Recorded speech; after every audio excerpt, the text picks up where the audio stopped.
So, hello and welcome to the Startup School of Schools, our final session, basically the sixth session in a row we've had, and this is going to be the final one. We are going to be talking about gaining traction. And yeah, as always, I do want to mention that the Startup School of Schools was created by TechHub Riga and the Investment and Development Agency of Latvia. So I am, and hopefully you are grateful to them as well for doing this.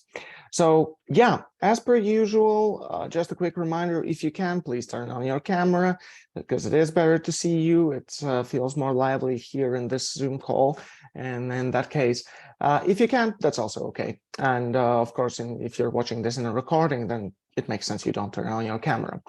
And yeah, regarding the questions, feel free to use the chat if you feel better like that. If you want to, you can also raise your virtual hand and ask questions live. Throughout the talk today, there will be certain moments where you will be able to ask the questions to our lecturer. So definitely use them. And if not, then of course, as per usual, at the end of the session, we will have the Q&A part where we will ask questions. So today, as I mentioned, we are going to focus on gaining traction. How to measure it, why online presence is important, what roadmap might you need. But of course, as per usual, I'm not going to be the one giving you the talk. I'm not an expert on that, not that much. And that's why I'd like to welcome our today's speaker, Marija Krajewska-Okkonen, CEO partner at My Speaker Growth. Marija, welcome to the spotlight. Thank you so much, and so nice to be here. I had last session exactly 1 year ago with the Startup School of Schools, and it was like really amazing experience. So I'm very happy to be back. It's equally cold, as we just discussed here in Helsinki. And indeed, my role today is to summarize a bit what you learned during the sessions that you had before.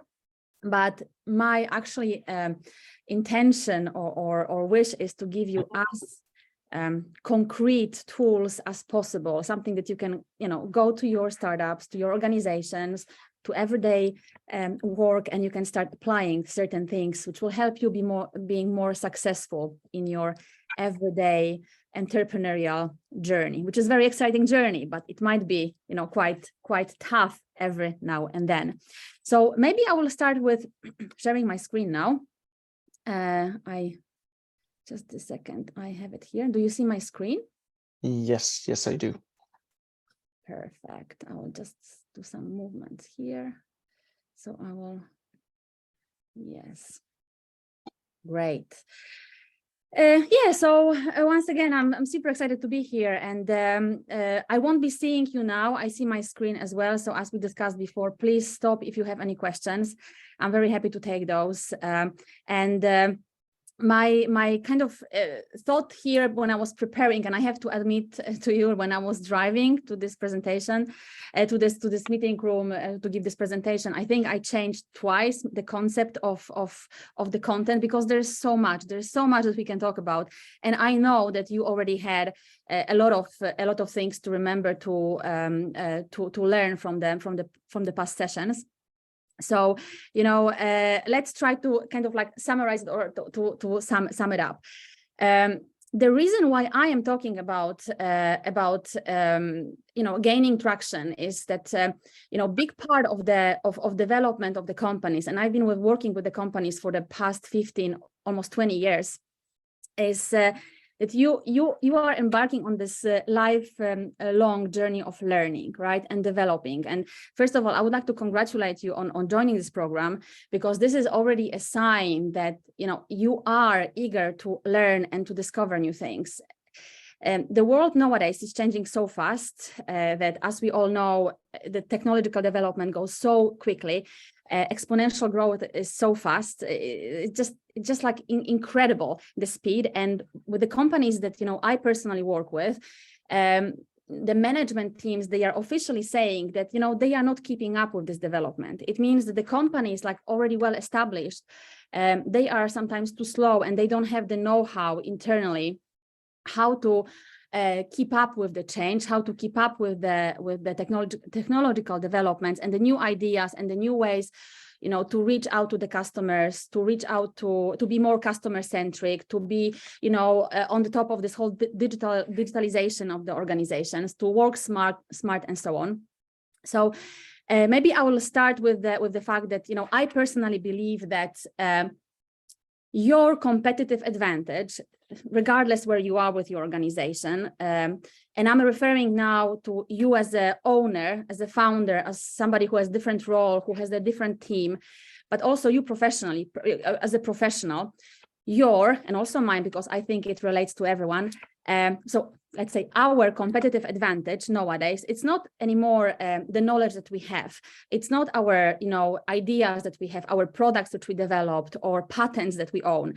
I strongly believe that nowadays, the main competitive advantage is how fast we can learn new things and how fast we can adjust and be agile to very fastly changing situations around the world. And last couple of years actually showed it very, very clearly. I will tell you more about it. What are the components of surviving certain black swans, as we call them.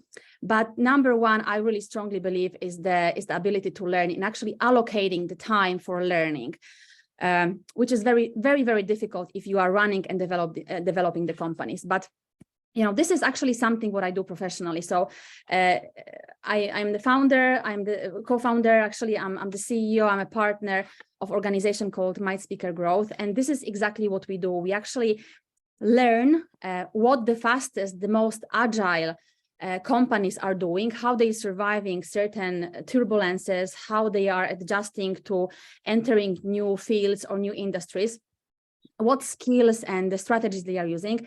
And then we pack those, and then we teach different organizations actually the same skills, the same tactics and the strategies. So basically, this is what we do on the daily basis. We really want to equip people with and founders as well, entrepreneurs, with everything or as much as they need to succeed in the today's world, but also to be future proof.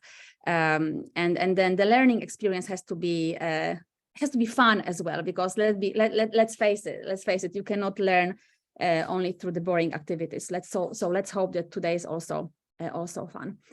I would like to make it as much conversational as possible. So we will have stoppers on the way. So I will every now and then stop, and we will have some open discussions.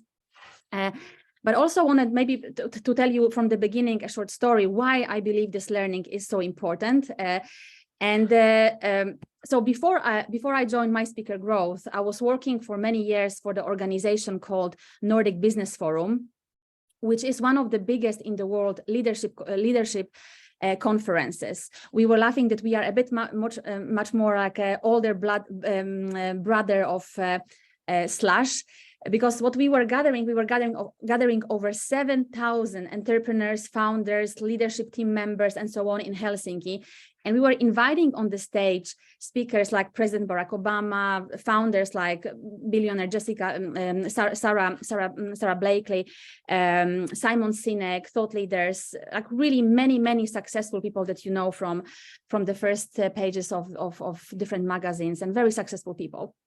And there actually I learned that those people represented so many different fields, but they all had actually in common the fact that they were vigorous learners. They were reading a lot, they were studying a lot. And this actually, showed me that, this self-development is such an important component for all of us. And that's why it's at least in the beginning, a heavy focus on that part. So please, if there is something from this presentation to remember, please remember, that don't ever stop learning, because it will change where you are now. What took you here already won't take you there. So please keep it in mind.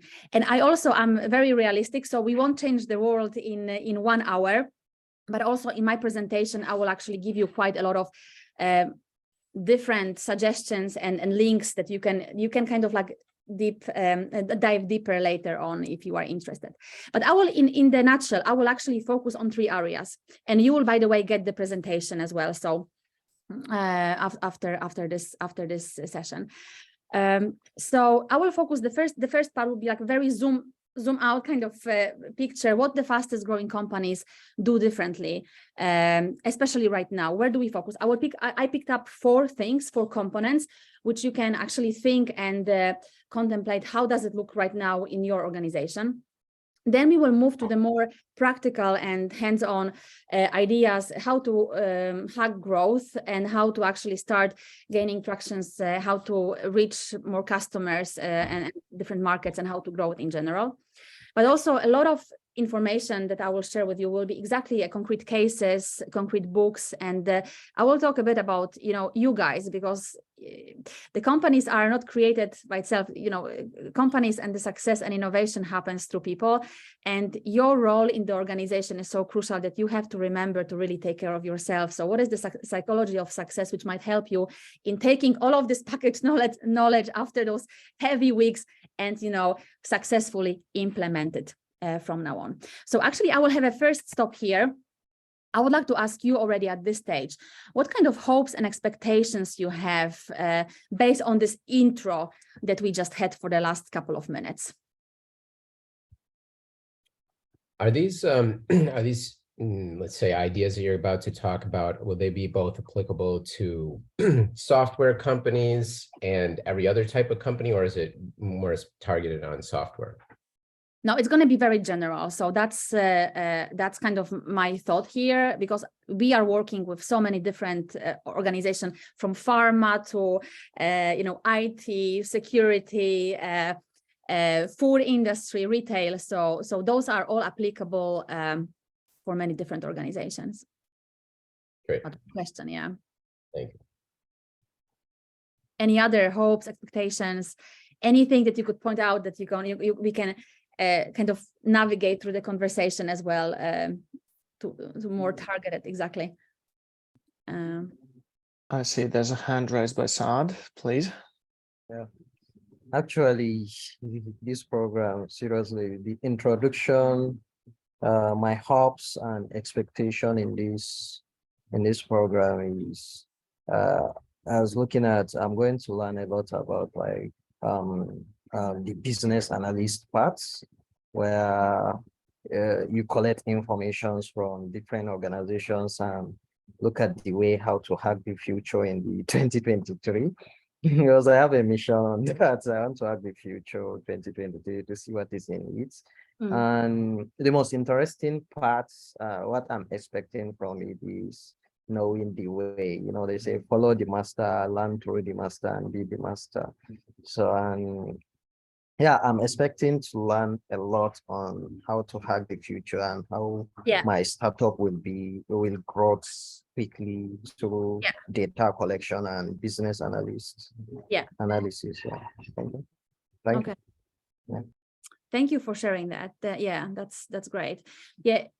So I'm kind of like, I'm happy that a lot of things will be covered.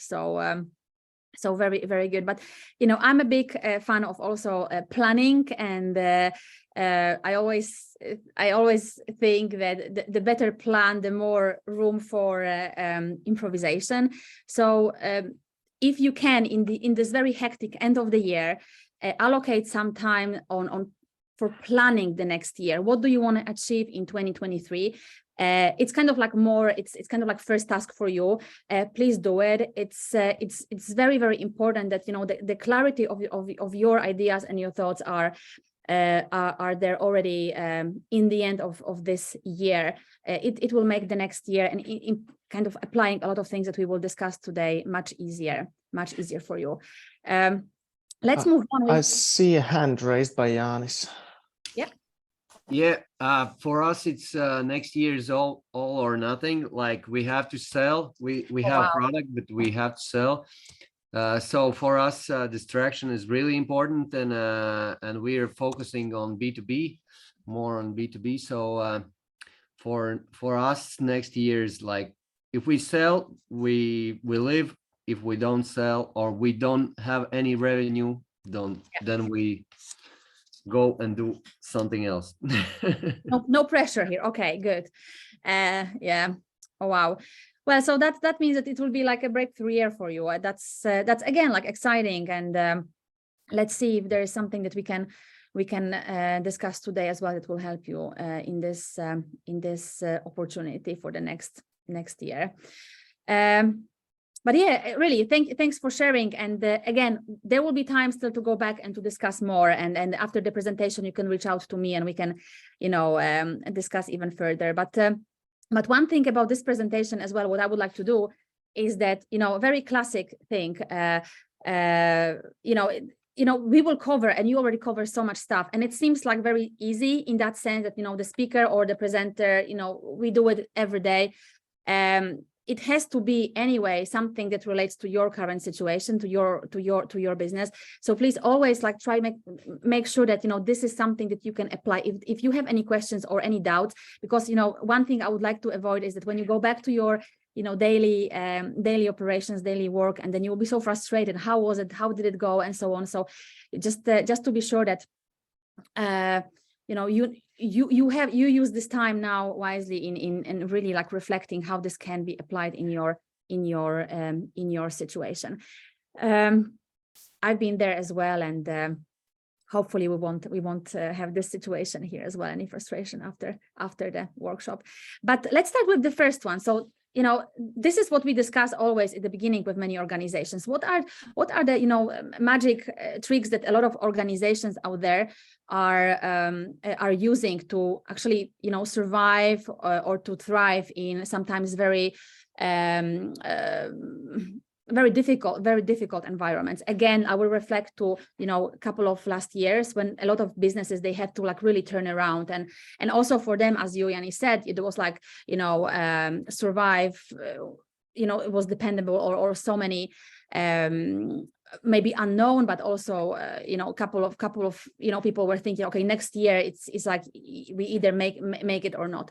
So a couple of things, or actually four components, which I would like to point out here, of the companies that we studied very, very closely, and what we are helping now organizations in the Nordics and globally to focus on.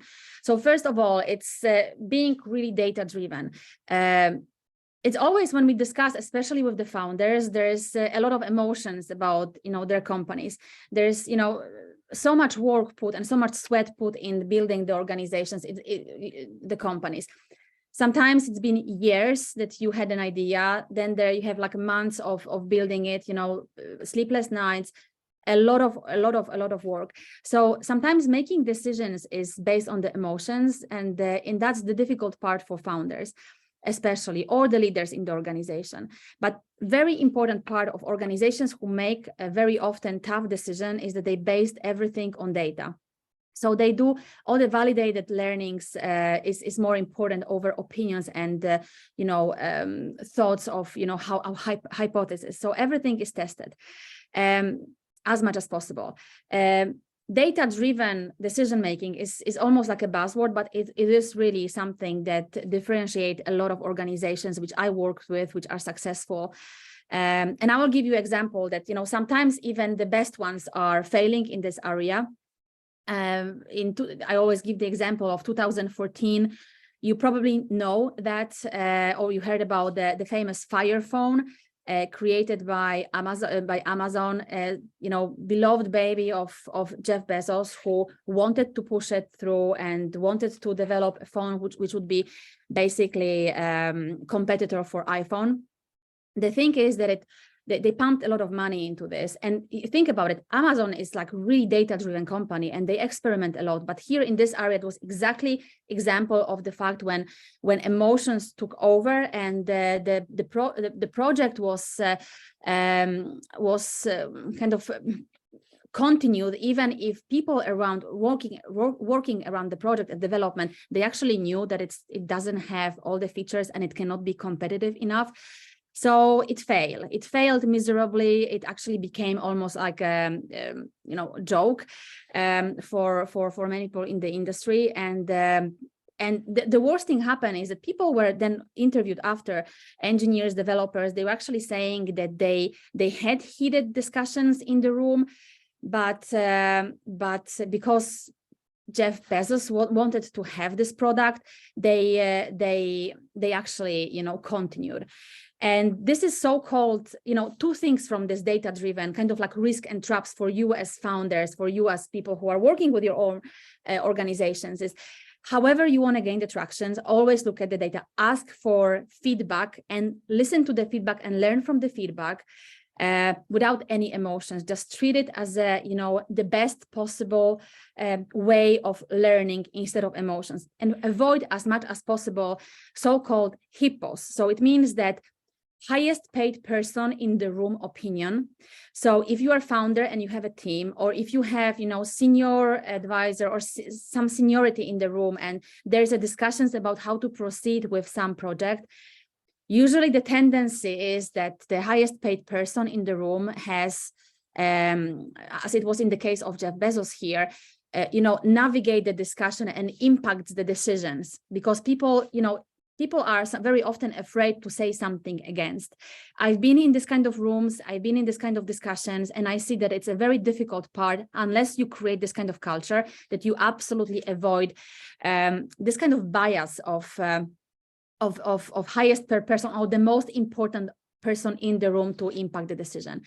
Very brief, another example, booking.com, they are known for absolutely, you know, low hierarchy and experimenting a lot. And there's a case of somebody who came from the typical American company to their marketing team and really wanted to show his expertise. So joined one of the marketing meetings and wanted to navigate the discussion, showing that the certain things should be done the way that he thought, that he had experienced. And the junior person in the room actually commented there that, you know, I'm so sorry, but this is hypothesis. First, we have to test and try before we actually deploy a big resources on that.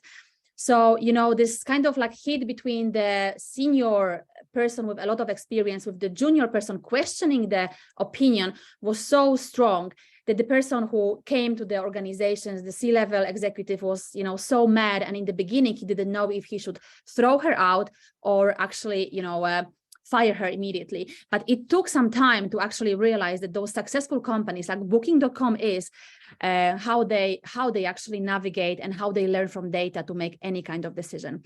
This is one of my favorite parts. That's why I stopped here for a bit longer. But data-driven is very, very important. Second thing, which is kind of like a bit linked to this, rapid experimentations. So rapid experimentation is, it basically means that you take a different experiment on as much possible on different scales, because if we talk and we will talk about growth hacking and hacking growth, which originally was connected maybe with marketing, what I believe that you could actually try experiment on so many different angles: sales, internal processes, customer experience, you know, product development. Just build a minimum viable process, minimum viable product, and just, you know, learn from that. And you would be surprised, you will be really amazed if you take this exactly process or kind of like your own approach that, you know, I know how it is, I know how it works because I've been building it for a long time. And then you, instead of, you know, having this approach, but you try still like take a small customer group or take a small process and experiment, yeah, you will learn quite a lot there. And then rapid is a key word. Don't spend too much time. Don't be at all, you know, trying to be a, you know, perfectionist in this. Take a small part and you know, do it on almost daily or weekly basis.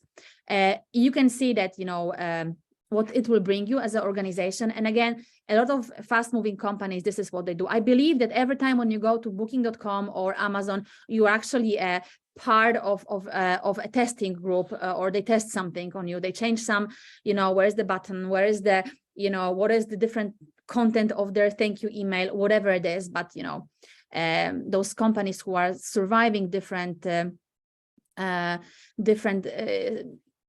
tough situations, this is what they do, and then just expand it to the different areas, not only the marketing. Because, you know, you need to have this like a focus on growth. And as I always say, that building a company from the scratch is really tough. I would say it's really, really difficult, especially if you have a high, you know, hopes, or as we talked before, if you have like really tough times ahead and a clear line which you have to reach. It's either be or or not to continue. I always say that ideas are easy, implementation is much harder.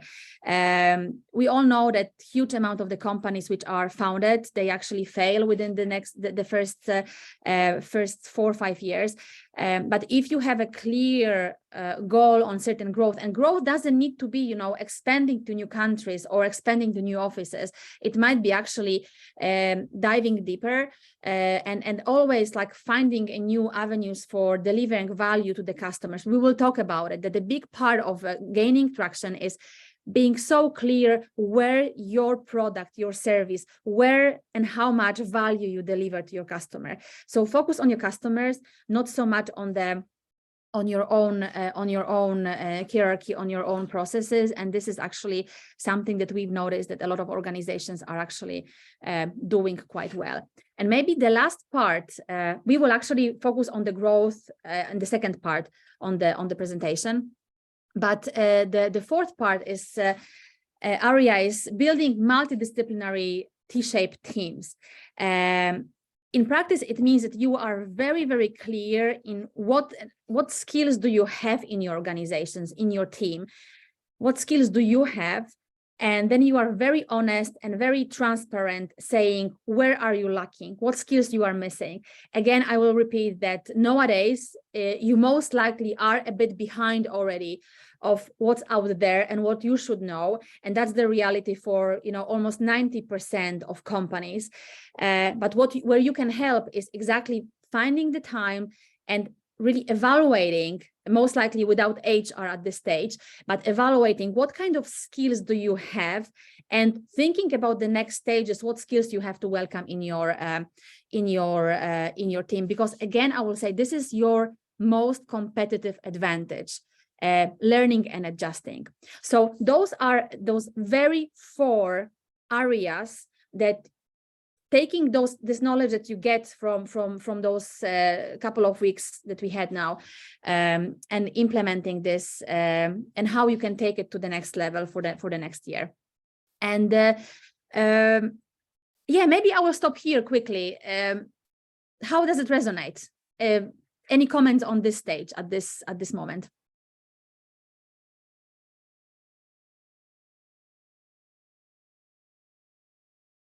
Does it make sense to you guys? Yeah, I think it makes sense to me. The challenge that I face is I have a hardware product, so I'm wondering like how the same idea can be applied to physical products. Yeah. Would it be something like where you'd create like some kind of test facility where you do experiments on a smaller scale, where you actually prototype the physical product and you do the experiment on a smaller scale? Yeah, that's the question. Yeah, so this is something that very often how we discuss about it. It's like minimal viable product. It's always something that you probably know very well already. But again, if you create a product, if you have something that, again, you think that it's absolutely amazing and it's going to help a lot of, people solving a lot of problems that they have. Again, just, give it to the customers and test it, and then give them the right to give you a feedback about the product before I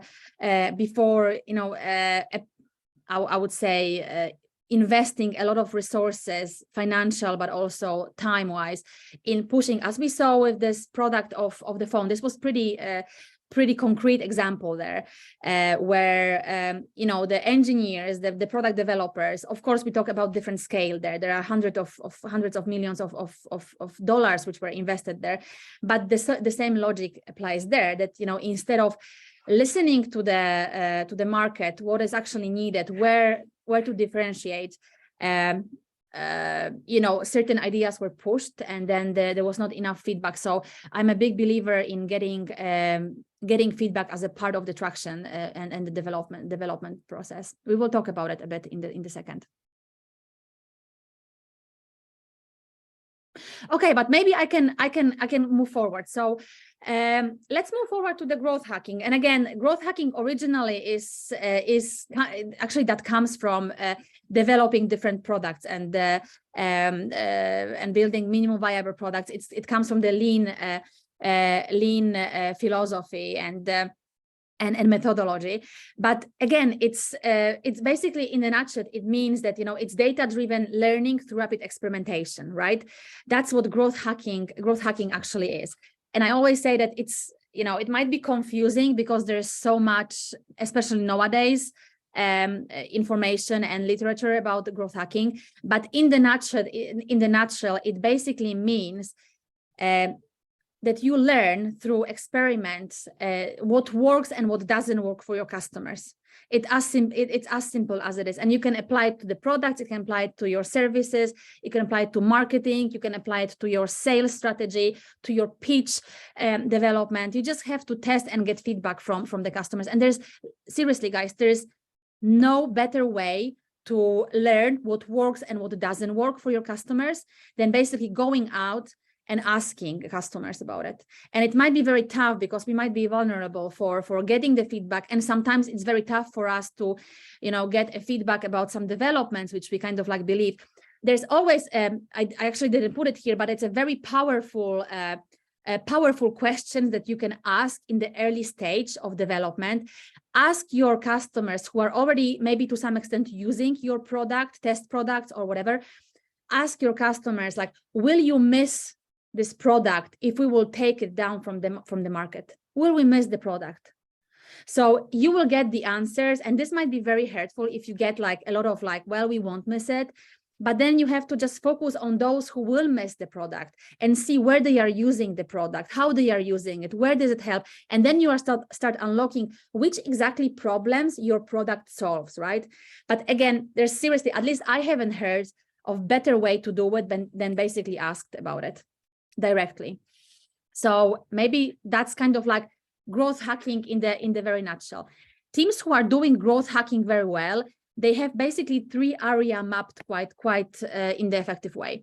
They have a good structure and they allow themselves to actually you know, reach out to the customers and to innovate, right? So they have a good structure already from the beginning.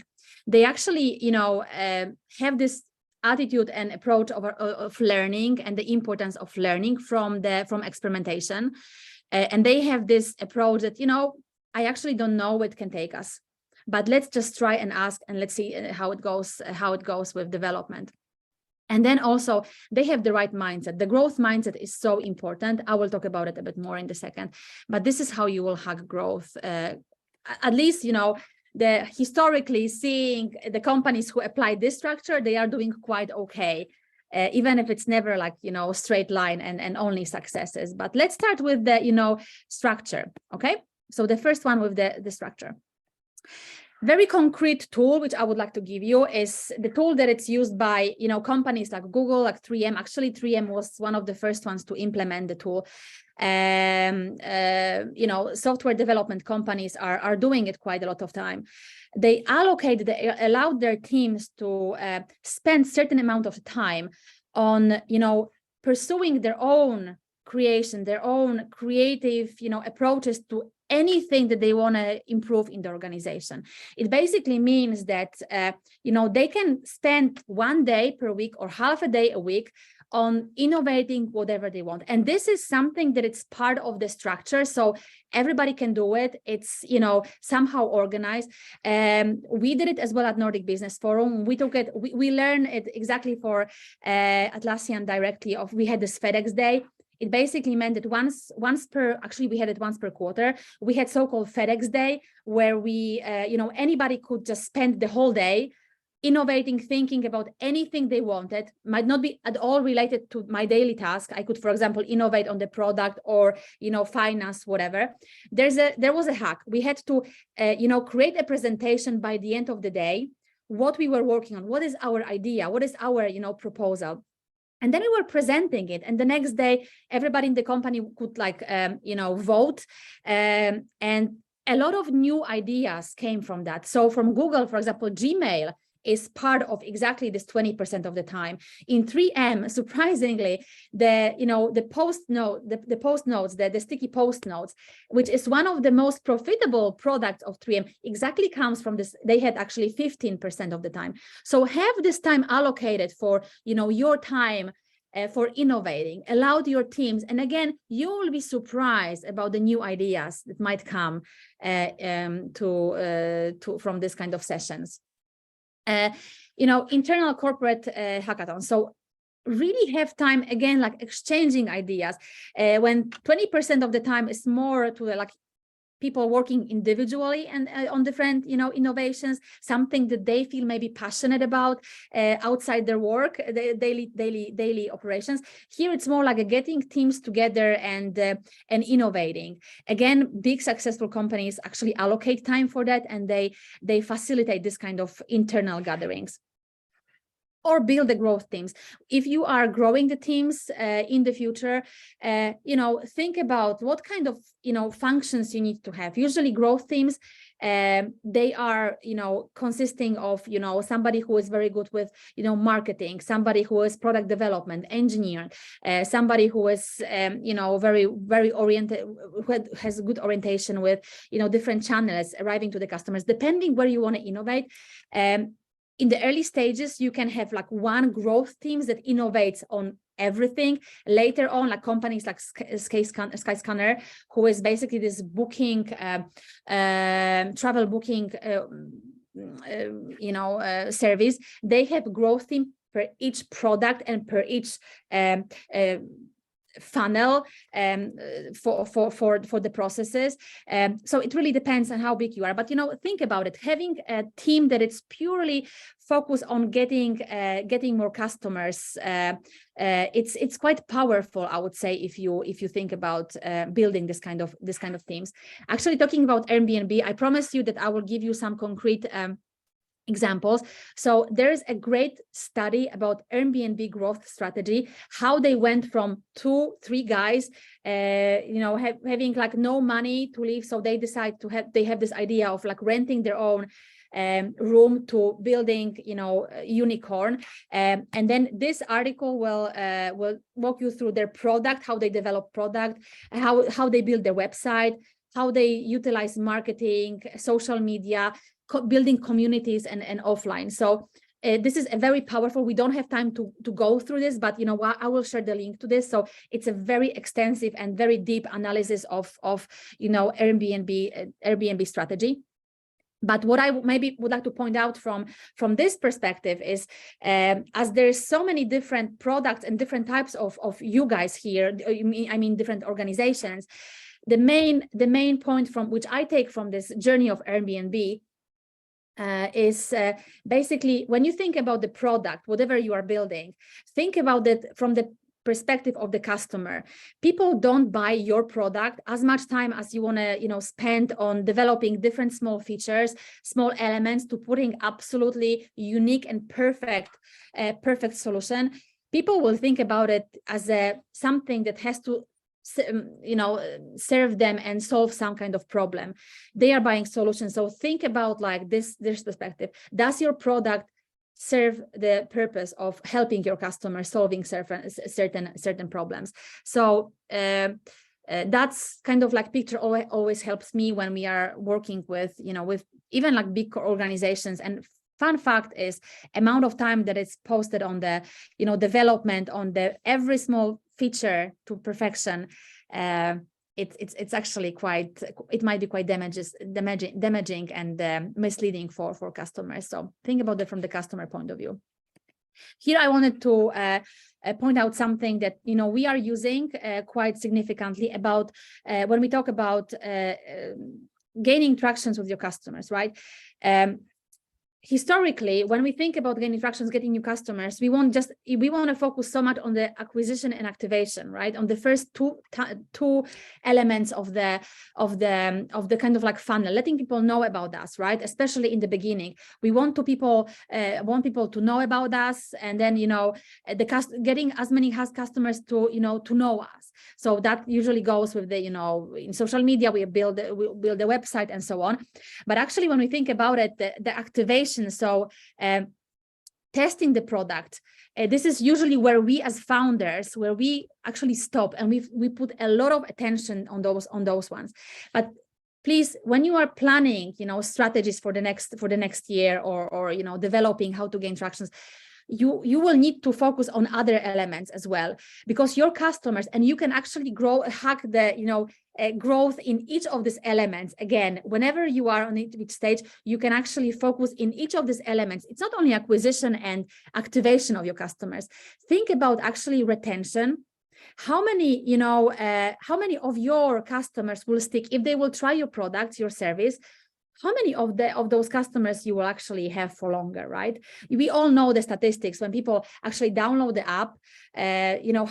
How many of them is actually leaving the app after the first day, after the first 30 days, and so on. So think about how you can actually reach to the customers and get the customers attracted to your product after this initial first 2 points of activating and gaining them.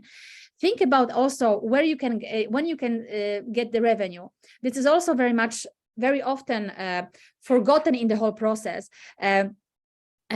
We want to tell everybody about us, but think about like how you can actually get the revenue from those customers that you already get, how you can upsell, how you can cross-sell to different products that you can develop. This financial aspect is so important that very often it's too late already when you arrived with developing certain features that this getting money in, it's a big part of your development, which you have to allocate a lot of time.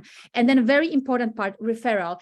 Think about how those existing customers will love your products, are excited about your product, how they can help you getting even new potential customers. So I will leave you with this as a kind of like a base for your development of gaining tractions in different levels of your funnel for developing and allocating your resources. Again, you can do everything, or I can say that you can do anything, kind of like you can do anything you want. We have very amazing knowledge already in this session, but you cannot do everything. So you will have to focus and take it step by step in this one by one of those steps of gaining tractions. But this is, I would say, quite important for your planning.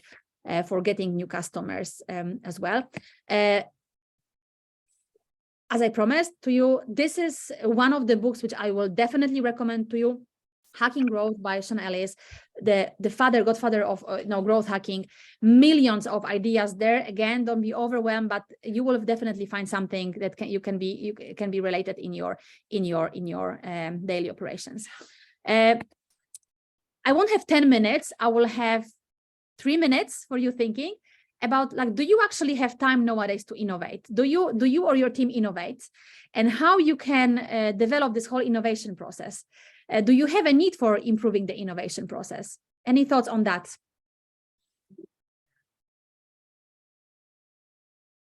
I think by very definition, there's always room for innovation and for improvement. So this is whether you make the time to do it, whether it's a priority, and whether it's on the map radar.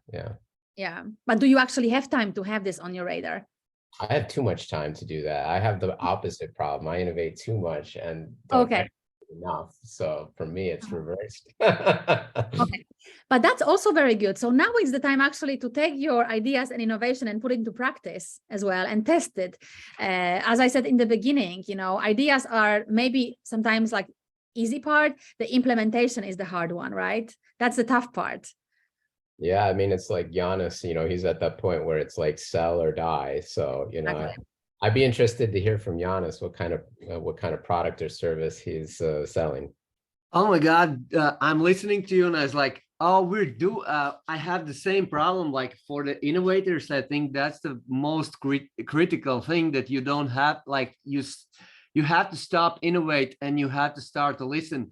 And we're now innovating only from the feedback, like just to stop this innovation phase. What kind of product? Not stop, but slow down, I will say. What kind of product are you working on, or what service are you working on? We're creating actually like this vibroacoustic like extended reality with acoustics, because people right now are listening music only through the ears, but we're planning how we can evolve this sound perception so you can listen through your body as well. Okay. Oh, wow. That's powerful. By the way, there's a hand raised by Saad as well. Yeah, sorry. So these questions, these three questions is something that is almost like something that is very tough questions to almost start on. So like me in my own case study, before I registered my company, I started like a social enterprise where I searched for some in my final year when I'm studying computer science. So I find out that there is a lot of graduates in our community with degree, masters, there is no job, and I don't want to end up like that. So what I do, I have a friend who is a Google organizer in our city. So through him, I said I'm starting something instead of looking for a job like the other guys. Well, there is no job.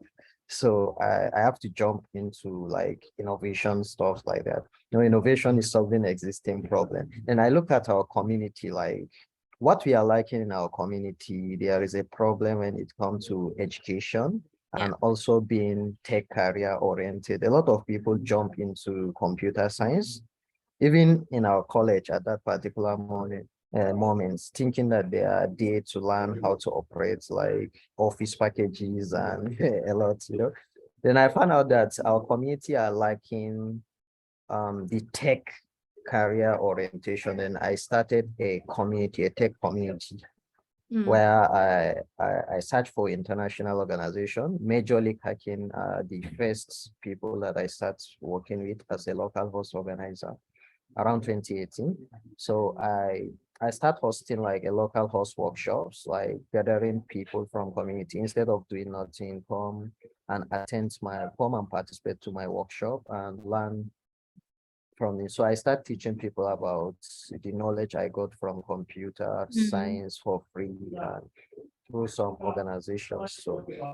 So through that, I get to know that building community is the like best parts of innovation, because you can find a lot of problems, and you can connect with a lot of people from different community, different background, and you are going to empower a lot of people.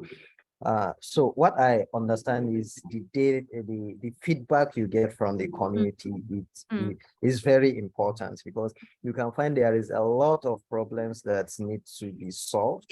So when I have all this, my community have grown. We are like getting to 5 years now. So I then register a company, and I pick one problem which I want to focus on: tech education and entrepreneur.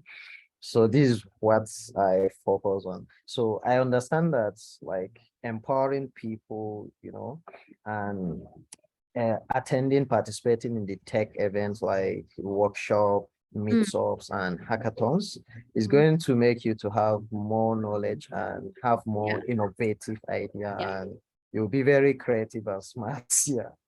Absolutely. So I think this is what I have. So from this program, I pick up some teams people that I'm working with through the innovation. A lot of people that participated in one program and they benefited from the program. Some they create opportunity for me, like if they are looking for someone, to do this, they say, someone who does this, and he teach us how to do this. So through that seriously, I learn a lot. No, but this is what you said about the community. So I kind of like just maybe comment on that, and then also the whole innovation, that there's like overload with the innovation in general. I do agree with you that you have to do it in the most effective way. But again, like I've never had the discussions that, or never had the question that, having a innovative process or improving the process of getting new customers or building the organizations, it's also part of the innovation, I would say. So it's not always just the product. but the processes internal I also quite significant, because this is something how I see a lot working with a lot of founders, that at some point there is no time for either, you know, actual work or then exactly stopping and thinking. So there has to be a balance there. But a very good point that, you know, sometimes you just have to stop innovating and start doing so. And then also like getting the feedback from either from your customers or communities. That's actually the best way to get insights.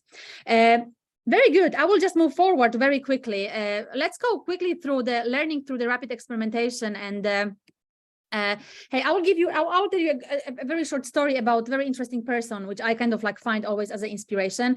I don't know if you heard about Takeru Kobayashi. So Takeru Kobayashi, which is kind of in this field of the growth, especially growth hacking, he's kind of like guru, because this is a guy who single-handedly actually changed industry that he operates in. And it just happens to be that he's a professional hot dog eater, right? And I will tell you where is the bridge between this guy and then your organization. So it's inspiring story because you know, Takeru is a person who entered the field where he actually did not fit at all. When we think about it, he is quite, or it was like already like a long time ago, but in 2001 he entered the competition in New York, in Coney Island, hot dog eating contest. And he was very, very tiny and very kind of like, you know, shy person. He entered the stage. And have you ever seen this very big thing in especially US, I think, this eating competitions, those are pretty much dominated by rather big people, because this is what they do. They eat daily, they consume huge amount of calories. So when Takeru enters the stage, pretty much everybody is laughing at him, and everybody is laughing at him because he just doesn't look like everybody else. Everybody's laughing till the moment when he's not only, you know, winning the competition, and at that time there was the record was eating 25 hot dogs in 12 minutes, but he doubles that. So basically, this is the tiny guy who ate 50 hot dogs in 12 minutes. And you know, you can see here his other guys who are you know with him. They were so confused. The people who were, you know, counting the amount of the hot dogs eaten, they did not even expect that somebody is able to eat so many hot dogs. So they had to, instead of printing, they had to quickly write the numbers to keep up with, you know, Takeru's speed. But what is the most interesting, that Takeru actually apply, you know, the most typical approach of growth hacking, that he basically, prior to this competition, he locked himself in the apartment, and he was like basically vigorously testing different ways of eating hot dogs, right? As simple as that. I think it took him over 100 experiments. At some point, he realized that nowhere in the rules of this competition is said that you have to eat the sausages and the buns together. So after testing a couple of things, he actually realized that if you focus on eating the sausages, but in the same time you put the buns into water, which is basically the most time-consuming things, the chewing the buns. This is something when he can actually, you know, gain some advantage, time, and also, you know, the speed of eating. So this is exactly what he did. You can see here the guy next to him being absolutely confused in what he's doing and struggling. You can actually see also soon his, you know, mother most likely, and people who are like, you know, amazed what he's doing. But the reason why I'm saying it and why we are using very often this story is that, you know, picture your business exactly like, you know, especially if you enter more stiff and traditional industries, when people actually think that 25 hot dogs in 12 minutes, that's the max. And it's very, very, you know, difficult to move above that. Because if you actually lock yourself and you experiment and you test, even if your testings are small but rapid, you might discover that, you know, that you can unlock absolutely amazing growth that people are not even prepared for. So we always say that if you are in the, you know, whatever, you know, if you are, you know, testing how to eat the hot dogs, you just have to learn how to eat the hot dogs very fast to stay competitive, to have your competitive edge. And by the way, he beat this records I think 6 times. So So it's just like another proof that that you can sometimes be creative and use different techniques. And actually something that we work with organizations, how we are telling them, you know, how to gain tractions, is you can have a very simple process, right, for testing and for getting this feedback, which you are already mentioning that you are getting the feedback. You have time to innovate, but you can also organize this in a very, you know, systematic way. So exactly, if you have enough time for innovation and then you have these communities to get the ideas, you should always have a good backlog of ideas. That's very, very important. You need to have a hypothesis, a backlog of ideas, because of course, you know, that's what we are. The businesses are made for innovating, marketing, and, you know, growing. So when you have the ideas, you need to prioritize those. So again, this next step from, you know, having too much time for innovation, that's wonderful, but then you have to start doing, you have to prioritize. There are different ways to do it. You can, you know, use different techniques for prioritizing different, based on data, again, what you should focus on. But then you design experiments and then you basically deploy the experiments, so you gather the data, right? So when you get the data from the market, then you analyze those and you learn from them from those. And then very important part, you actually need to share with your teams both failures, because most of those experiments, and hopefully they will actually fail, right? I think there was somewhere the data that almost 70% of experiments, they fail, which is wonderful. You just need to have this mindset, and your team needs to have a mindset that you are okay with, you know, failing and celebrating the failure. We had, you know, failure parties. We were asking once per week our teams, where did you fail last week, right? Or what, last month? And the more failures we gather, we actually up to 10 or 15, we were throwing a so-called failure parties, which is kind of like showing in the culture that you need to have those to learn. So this is just an idea of having like one thoughts, how you can actually organize and take it from the ideas and from innovation to actually getting the real development of the products. By the way, this can be used for the product development, process development, service development, sales development, and so on. We already showed that we've seen that, you know, even Jeff Bezos and Amazon, they are not perfect and they are failing, although they are saying that their success at Amazon is much strongly developed, and you know, the foundation is the experimentation and how many experiments they run per week, per month, per even a day. Again, I won't dive deeper because we don't have time, but there's a lot of cases that you can actually, you know, just, I would say, copy with pride those that they actually focus on having the right architecture, even if they are, you know, I worked with the small 3-people startups and we applied the same ideas here, that they have architecture, they have a structure to actually, you know, have this growth. So exactly as we talked just a second ago, have a kind of like process for that, for them. Have the right team, right? Empower your team. As we talked, somebody just mentioned here before that, you know, you have the team, let them build what they have, right? What they are best at, and trust them that they will help you in developing the products, which is kind of like embedded in your DNA of your organization, that, you know, when you hire people, and that's quite important, hire smarter people than you are. Don't be, you know, I always say that if you are the smartest person in the room, you most likely are in the wrong room, right? So get people on board and let them do what they are being hired for, and just observe. And sometimes, you know, just sometimes let the conversation navigate according to the strategy that you as a founder you want to have. So culture, building the culture is super, super important. By the way, this is something that you can also copy or learn from there. This is the, you know, innovation pipeline, effective innovation pipeline. How they create. So they have a lot of very, I would say, sometimes even strange rituals.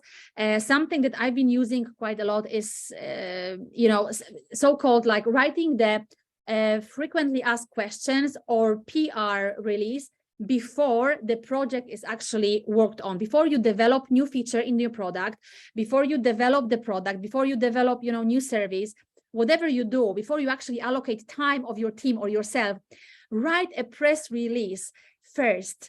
Because what happens here is that you, in the press release, you will actually have the language that your customers will will hear from you, right? This is the same language that the customers are using, which kind of stripes it from your jargon, because when you are working 24/7 on your product, you are so in your bubble that you so focus sometimes on the features that your customers even don't care about. And when you kind of like start writing on the paper, in Amazon, I think it's this 6 pages of the product summary. When you put it on the paper, which is actually very difficult to do, to have it written, written down what actually you try to do with this innovation.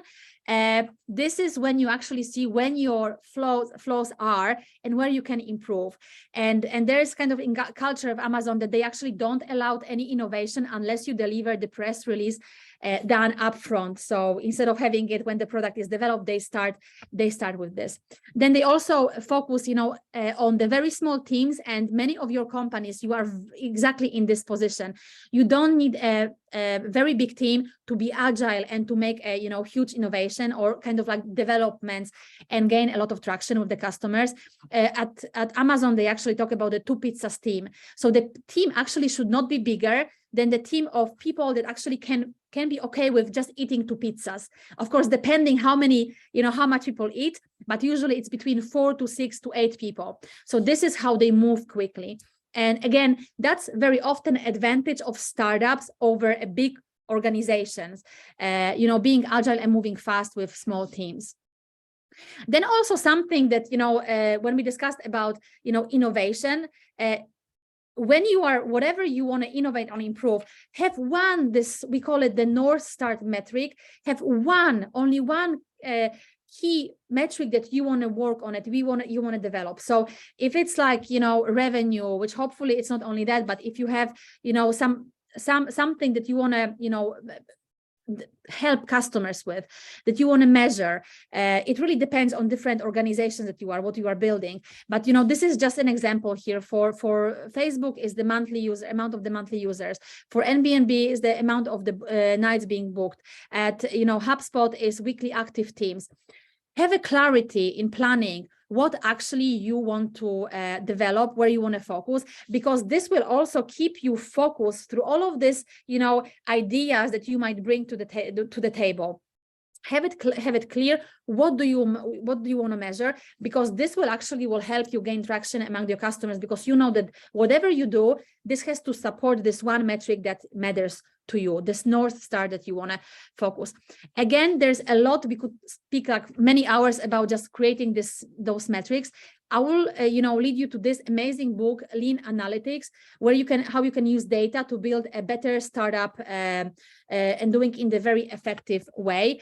But anyway, there should be only one metric for you, one metric for your startup, for your organizations that you follow. And remember that this metric should be the overarching the metric that everybody follows, but each team or each project, each development, each kind of process can have like own one metric that matters. But anyway, they should support this one North Star metric that you have in the organization. So that's kind of like, it will be much easier for you to gain traction and to focus on different activities if you have the clarity on the goal. I will maybe go, knowing the time where we are, very quickly through the teamwork and the mindset.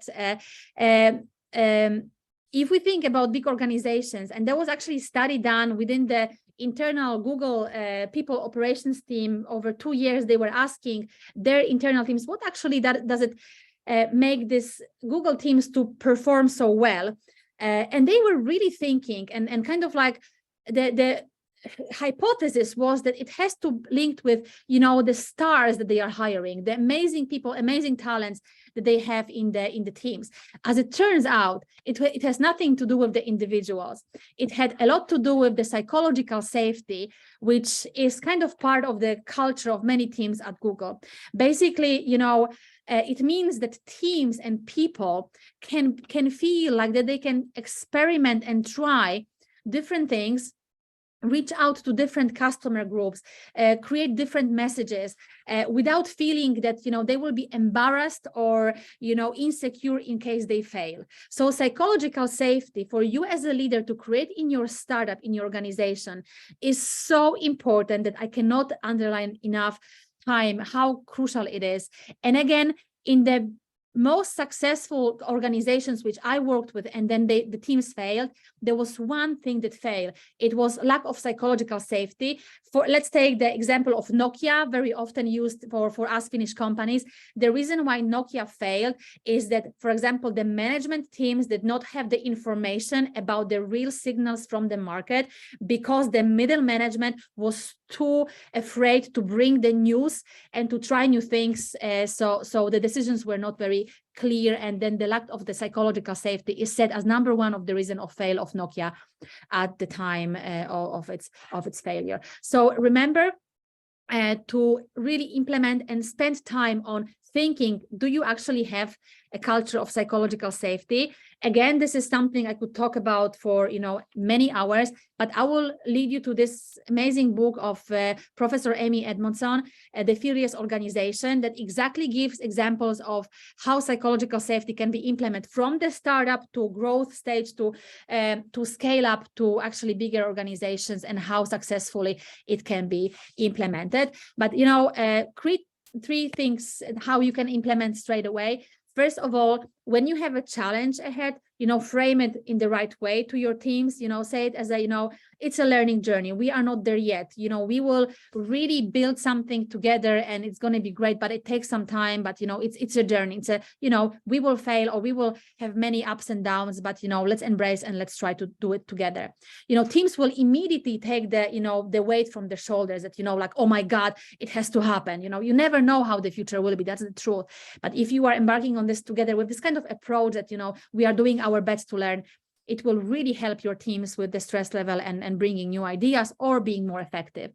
Lead by example as a founder, be open, and then talk about your mistakes. Again, a lot of the founders, they really don't want to admit they make mistakes, which is horrible and waste of resources. But it starts with the top, remember, and then ask people for opinion. But I'm not talking only about the customers. Feedback is such an amazing tool. Ask also for your teams. If maybe Jeff Bezos would ask earlier for the people opinions about their phones, maybe that would be a different story. But sometimes, we are so blinded by our kind of beliefs in our own wisdom that, we forget to, say that, I don't know, I made a mistake, I disagree, and so on. So very powerful topic, and something that is very important with your success overall. Again, I could lead you to this amazing book, Mindset, by Carol Dweck, which basically tells about two types of people with the growth mindset and people with the fixed mindset. You as a person, you need to, as a leader, as a founder, unfortunately, you need to have a growth mindset and you need to learn to do it. You need to embrace it. And then you basically, you have to understand that, failure is an opportunity to learn, as much as stressful it can be, because sometimes we can be very tight on the resources, or we can be in a very tough spot. But, we need to facilitate the time for admitting that, we can learn it and we can do it. It's also one thing that it's very kind of characteristic for people with the growth mindset and the growth mindset team is that you are actually admitting that, you can learn things. It's not set in stone, and you can develop, and then you can really, learn from others, and you can develop certain skills. People with fixed mindset, there's many characteristics, by the way, but people with the fixed mindset, they give up very quickly because they say like, well, I don't have that. Well, I don't speak the language. Well, I don't have the knowledge. Well, I don't have the intelligence. I don't have connections, and they shut down when they fail. So that's something that it's, especially I would say in the Nordics, the customers that we have, it's very, very often that we actually spend a lot of time working on that with our customers. So those two approaches, having the growth mindset and then having the psychological safety in your team, really will unlock a lot of ideas or processes within your organizations, how to gain tractions with the customers as well. I won't spend too much time on that, but I would like to maybe tell you something about the T-shaped market, T-shape in general idea. So when you are going for your journey of entrepreneurs, of starting organization, as I said in the beginning, you will need to actually, be aware what kind of skills you need on the certain times and certain stages of your organization.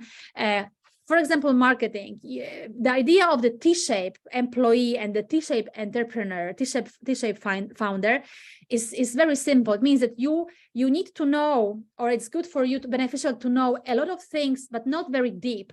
But you are aware of certain processes or certain ideas or certain skills, but you create expertise in one or two only. So basically it means that you don't have to be an expert in everything. You either need to know certain things just to help you to jump on the next level. You have to hire those skills. You have to be aware that you are lacking certain skills, and then you have to bring to the team the certain skills or outsource. And again, there's no point, or it's very difficult to do it all. Sometimes, very often, actually, I discussed with the startup founders, and they say that I need to do everything by myself. Yeah, it's a trap. You have to be aware where to focus, and just map those. There's a lot of those empty ones, canvas, which you can just print and spend time and tag which skills do you need to have to succeed. Again, we can discuss together afterwards. We are helping organizations to kind of map those, but you can do it on your own as well. And then kind of like be honest, where is your own expertise, where you are very good at, but where you are lacking. Because again, as I said many times, what took you here won't take you there. So for the next year, you will most likely need a couple of skills more to do it. I will skip that because of the time, but I would like to put this case of growth mindset, and this is like the classic one. Actually, Microsoft implemented growth mindset as one of the metrics that they follow in the teams. They did it many years ago. They moved from the very proud organizations that they were saying, we know it all organization, to we learn it all. Because they kind of realized that on their journey to the next level, they need the teams to understand. They need the teams to be active in sharing the failures, reporting them, and then like really reaching out to the customer, being transparent to the customers that they are not perfect, and taking feedback openly. And there is also a very strong correlation between the growth of the revenue for Microsoft from the point that they actually started implementing the growth mindset in their teams from the scratch. So they are very, very persistent with this. When they are hiring, they focus on people with the growth mindset, and they foster the growth mindset in their teams. So again, a case which is widely known, but I just want to point out that this is not very kind of as we talk, like fluffy thing to discuss within the in the startup scene, the growth mindset, the psychological safety. It is recognized by many established and fast growing companies as one of the core things that you really have to take care in your daily operations, and when you are thinking about selling and developing your organizations to the next level, or taking the new rounds of investments. More and more people are actually focusing on that as well from, for example, investor sides, as we are working with those as well. So maybe just to summarize this part, as I think we are running slowly out of time, that there are different roles which you can turn into when you are building the organization. Just don't let it to be too secure, and then remember to allocate time, even if you are afraid that there might be too much time for innovation. But reaching out to the customer, asking them, as I said, this very powerful question, if they will miss the product that you are just about to take it from the if you would take it from the market with them, if they will miss it, and if they will or they will be fine with that. This one, for example, question, which can be very tough to hear the results. With these ways, you can actually reach out to find out what actually where you have to focus in the future. So yeah, maybe a couple of minutes of the sessions that we have for the discussions, like how this growth mindset resonates. Is it something, as you can see, as a way of gaining tractions for your organization, and do you have it yourself, or do you have it with your team?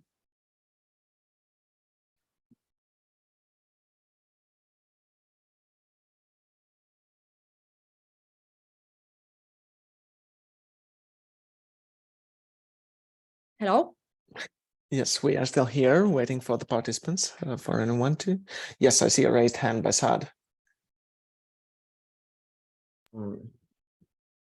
Actually, yeah, the growth mindsets, me personally, I have it, but I can remember 2021, Yeah. with my team, I have a problem of this growth mindset, because in my team, we have like 5 people, but 3 of them has a fixed mindset. Yeah. Like anything you bring up, like I'm a kind of person that when something is very tough, people Yeah. are running after it. This is what I'm interested in. To make it simple, but when you bring up something, they bring up something, and everybody is like, this is cool, this is cool. I Yeah. tell them, no, this is not what I'm interested in, because everybody can do that. So when I come up with something, they will look at it like, this thing is very hard, like it's impossible, like achieving it will be something very difficult. And me, I'm a kind of person that's when I said I want to do something, it's something that I have been planning for years. I've been planning for years, and I find a lot of possible ways that I will be able to do it. So I don't show them the easy way to do it. I want to see whether they have the growth mindset or they have the fixed mindset. So when they try to go and brainstorm, like make research, think how to solve the problem, then finally they will try to come up with a solution. Then from there, I will show them the easiest way to solve it. Yeah. So I will tell them, I'm just trying them to see whether they have the growth mindset or fixed. So I advise them, like having a fixed mindset is something that is really, something that is really bad sometimes, because there is a lot of opportunity that you will miss out. Yeah. I agree. And people like something that is very simple, easy, and everybody is interested in easy. If everybody is interested in easy things in this world, so there is no way we can have this technology now that makes things to be easier. Yeah, absolutely So agree. this is what I think I will be able to contribute in it. Yeah. And thank you for that. And again, we do training and coaching with biggest organizations in the Nordics. We talk about international corporations, and number one focus and the number one kind of blocker for any kind of growth is exactly the growth mindset of the teams. So that's why it's so crucial to have this in your team, but also it comes from the founders, and then any kind of team leads to have that, because you can find challenges in every day, but if you frame challenges as opportunities, and then you will discuss it with your teams in a certain way, people will unlock. People will be like, okay, yeah, it sounds like, yeah, it's a challenge. Yeah, it is tough, but hey, let's take it as an opportunity for us to learn, to succeed. You will actually hear a lot of feedback towards yourself, and then you will suddenly feel that, okay, maybe that's something that, we should discuss more openly in the teams. Again, I didn't see ever a highly performing team when they had a fixed mindset and lack of psychological safety. It's so powerful. Yes, we do have another hand raised by Solomon. So yeah, but he's not unmuting himself. Oh, no, he did. I will make the one addings, because the growth mindset is depending also the cultures, because that's really from my experience and from my communications with from the different cultures. Also, I notice also from my past professional life, when the people are from the West or the East, it makes some difference. Yeah. So that's the important who is in your team, because that makes it. But nowadays there is another problem. Probably it will be the next 5 years problems. Also, new generation and the, let's say, 30+ generation. Also, that's to make the big difference, because the new generation, I know from the son, they are just learning everything in a week. Doesn't matter whatever the subject is. But I would like to ask a question here now. How that can be balanced? Because new generation is coming. Yeah. Probably in 5 years, they will be a member of the teams or employees. Yeah. Today's generation or 30 plus generation will be, they are innovator or they will be team heads. So it will be needed the balance in the growth mindset too, because new generation is overgrowth mindset. Yeah. Then how it can be balanced if when such a problem happens? Yeah. So maybe I will just comment immediately. You are very right that, you know, it's very culture sensitive topic.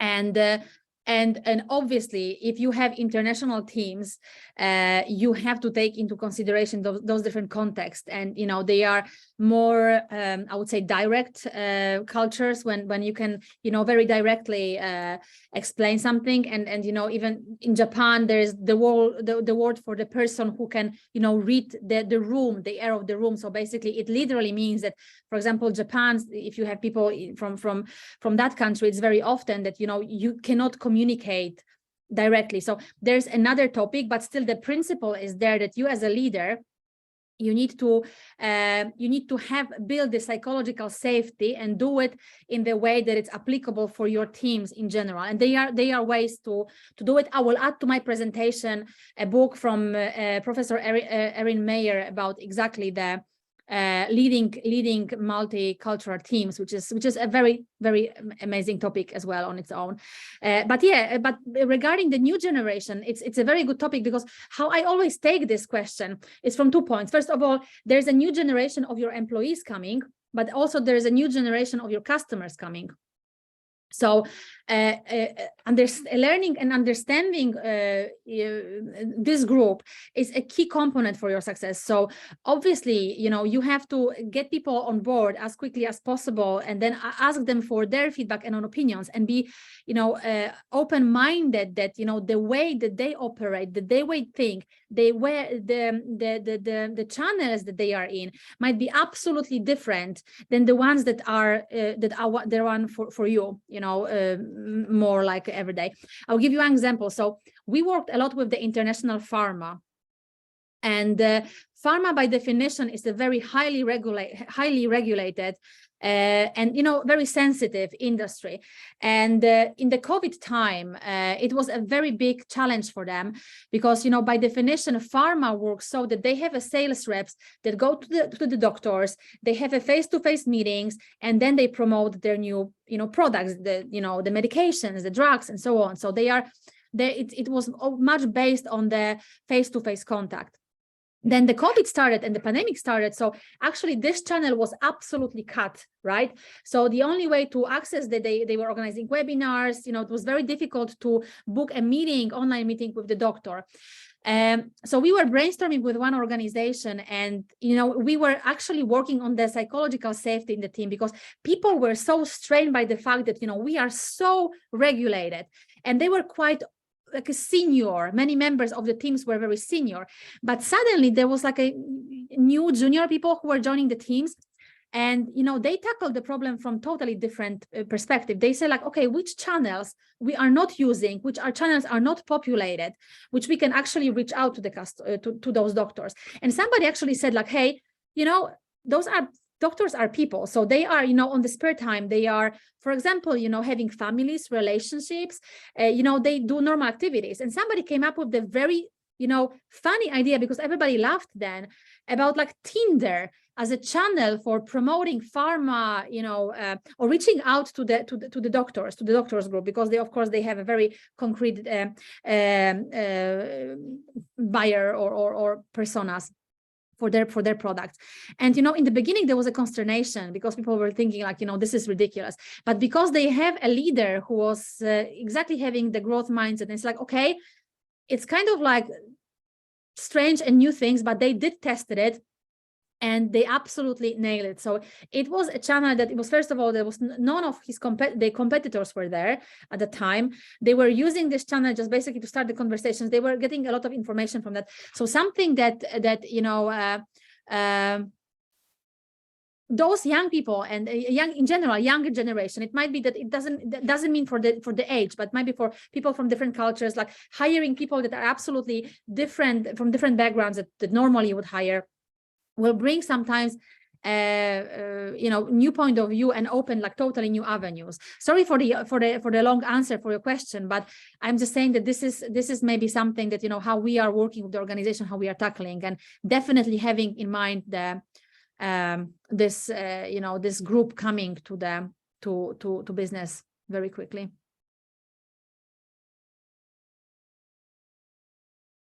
I think it was a very long answer. I don't know, how much time do we still have? Okay, thank you.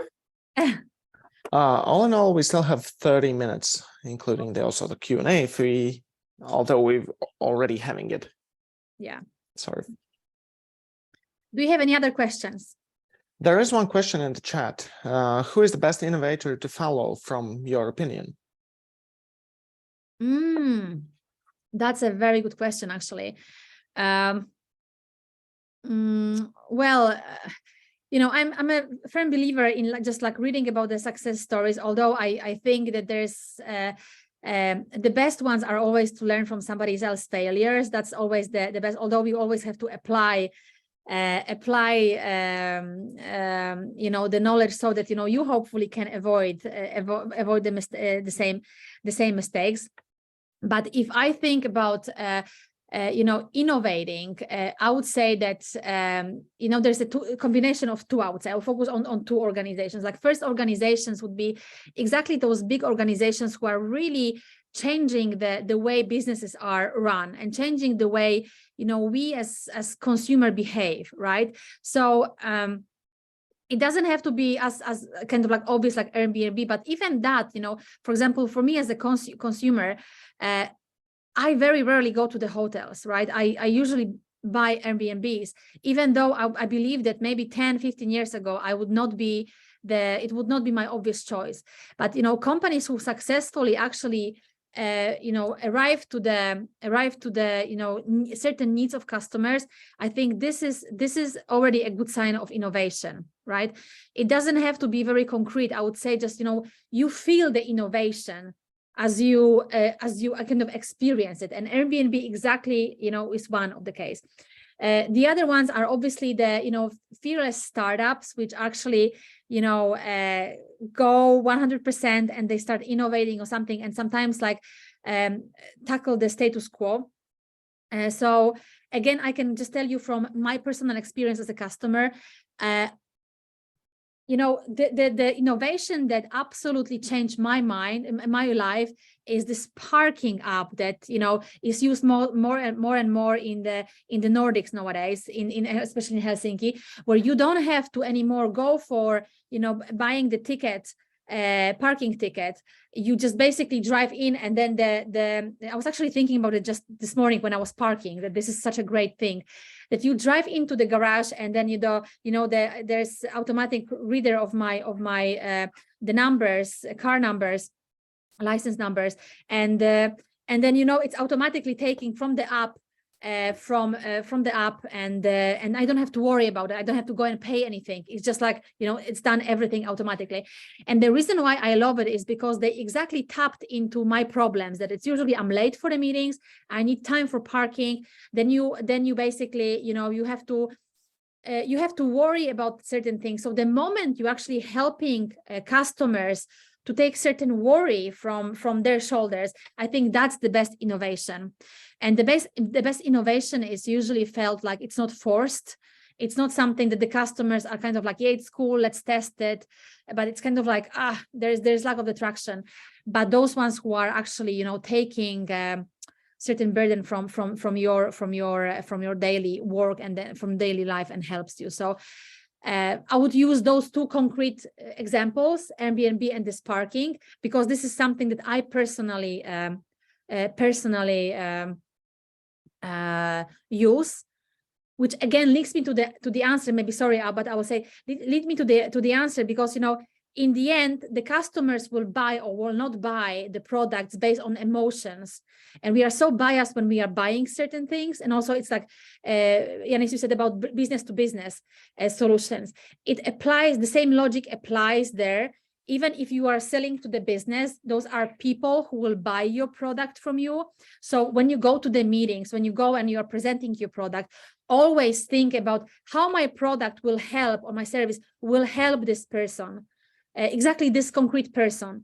If you put yourself into position of, certain challenges that your product solves, you already arrive. And then growth means that you will basically unlock more and more of this kind of layers of helping others solving their challenges on the daily basis. And those are the best businesses, the best growth businesses which are doing this. Again, sorry for the long answer, but this is how exactly straight away how I feel about the innovation. It's very personal. It's very emotional. Actually, innovation is very, very emotional. There is another question. Personally, I don't really understand it, I guess, but the best innovation in metric collection. Can you elaborate? Yeah, Hans, could you please elaborate on this question? Did you you talked a lot about feedback, and do you have something on your mind that could help for metric collection and for this feedback collection? Maybe something, anything which you think that helped you or helped your teams or whatever. Yes.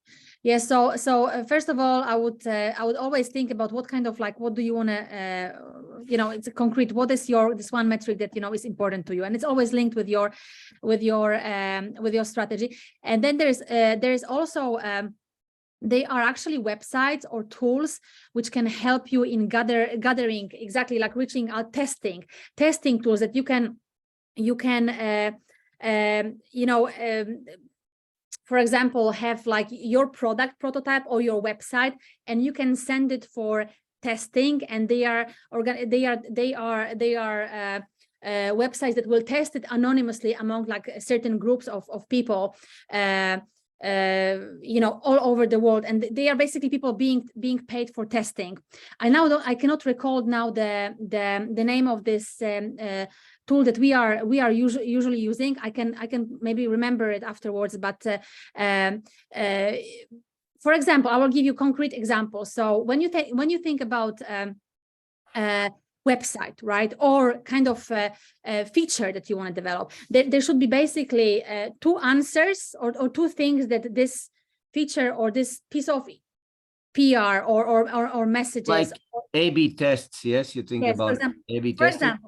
For example, so if you have like two ways, there should be always two things that customers should have a clarity what this delivers. First of all, why this is important, what this product, what this solution does, right? So that should be in the first 5 seconds. What does it do? When you send for example, the email marketing, right? The customer should immediately know what this is about. What are you offering? What are you selling? What does this do? And then second thing is how this is different from anything else. What is your unique selling point? And so I would say maybe those two things are super crucial for you as a business owner to have a clarity on. And you would be also surprised if you when you start testing this with your customers. And I will try to remember, I will dig it out from you immediately. When you start having this kind of like testing for the customers and they are not able to answer this question within 5 seconds, you know that you have to make some corrections, right? So take those two questions for yourself and then test it among the certain customers, and then you will already know how to proceed with this. Is this clear for you or? Yes, thank you. Yes. Testing website. I will just. There's actually really a lot if you start. So I can just if you, for example, Google first like testing tools. There is like this organization called Guru 99 or user testing or Test.io. There's plenty of organizations that or tools that you can use for testing, and basically they all work the same. You basically pay for test per user or per amount of the answers. You reach out, you basically have your question, or you want to show something, you send it to the world, and then the answers will come. So you will get even in the real time answers from anonymous customers, if this is serving a purpose, or are you getting the is your message clear? So I would say that using different tools, there's millions of those. So yeah, it's a very good tactics to actually use those different tools. We have another question in the chat. This one's a bit longer. Do you know something about different innovation thinking technology like theory of constraint, TRIZ, and other system thinking approaches? What do you think about these frameworks? Do you have your own framework? Yeah, so we are very focused on the lean thinking, and then our kind of like, we come from the very strong with the growth hacking. There's plenty of different frameworks that you can as I said, like this, what Amazon is doing, you can apply really a lot of things which are more, adequate for your business. We are very much strongly focused on the growth hacking. So, our innovation comes from the, very kind of like oriented about like testing, getting feedback, applying the data, adjusting, building the minimum viable product, and then kind of like building on the feedback and data that we have. So this is something that what we are working with the organizations, because it's very, I would say, easy to apply for many teams. As I said, originally it was done with the product development, but we are working with the, customer service teams, with the sales teams, with the marketing teams. So I would say that this is something that, we focus strongly. But I would say that there's a lot of frameworks that you can use and apply if this is something that, is that interests you. We can also book the time after the session, and we can go through which kind of, tactics are the most relevant for you. But I would say that my favorite one is this growth hacking philosophy and approach, because I just saw it working so many times, and it's very easy to comprehend by different teams in the organization, not only the engineers and the IT teams, but also, as I said, maybe kind of like soft and on the front end team. So that's kind of something that we usually do. So I can actually go back to this. So that this kind of like approach that we had here. Where did it go? If we go here. Yes, this one, which is kind of simplified as well. A simplified approach to innovating, but this is what we strongly believe, and we've seen it working with large organizations as well. Any other questions? Currently, I see no more in the chat and no more raised hands. Okay, so maybe I will. If you could tell me how much time do we have still? Let's say 18 minutes. Perfect. So something that I would like to maybe discuss with you in the bigger scale also here. If you think about innovation, or because what, for example, we do very often, we work with the organizations that implement digital transformation, or they have to innovate on the ways that they approach customers. When there is a risk of what is the easiest part of innovation is then people focus very often on tools, right? That tools are the ones who are the easier to purchase or to bring to the table when it comes to offering something new, and this is where the most money is usually invested in. The problem is that very often organizations, they don't have the processes, they don't have structure ready, and then in the end they also don't have this people and mindset culture, or the people are not ready for implementation of different new strategies or different tactics. And that's why we really focus a lot in our training on really focusing on people and mindset. And this is very crucial for us to actually once again underline that, you know, really think about, first of all, like your teams, to know that they have to actually, first of all, be ready to get ideas or innovate, getting from the ideas from the customers, reaching out from the customers and getting the innovation based on the being customer centric, rather than, you know, driving the innovation only because of the, you know, love of the product and so much involvement in the focus on the pure and only development or certain product categories or functionalities. So something that we really focus here very strongly is that we actually start with discussing about either innovation, you know, gaining traction on, first of all, making sure that your teams and you yourself are, you know, ready, you have the right mindset.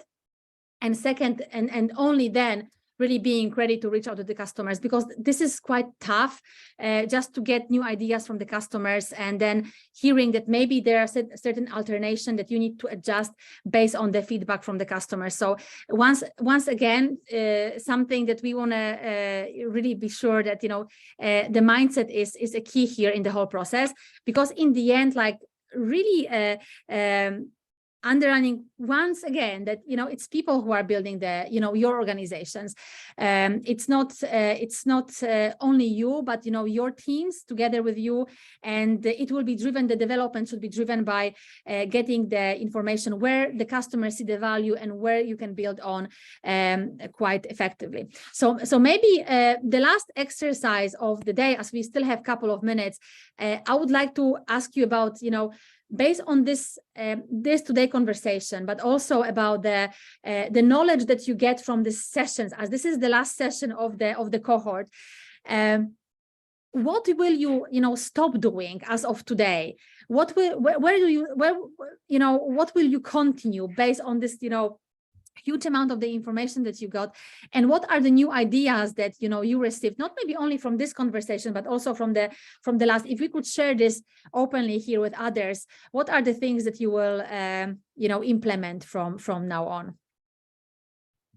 I don't see actually here everyone, but yeah, any thoughts on that? Well, I could start, I guess.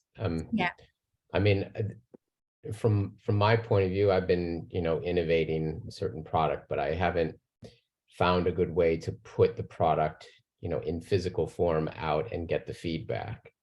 So, so I've come up with an idea about making a smaller version of the large product that I can actually put out into the world and get feedback based on the model of the large thing.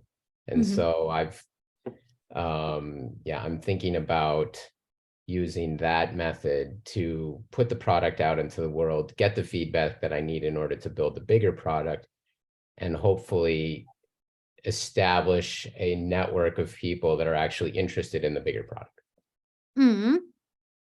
That's exactly what is kind of like hacking growth, starting small and getting the feedback from the potential customers, and this is also something which we've seen, and there's a lot of good stories.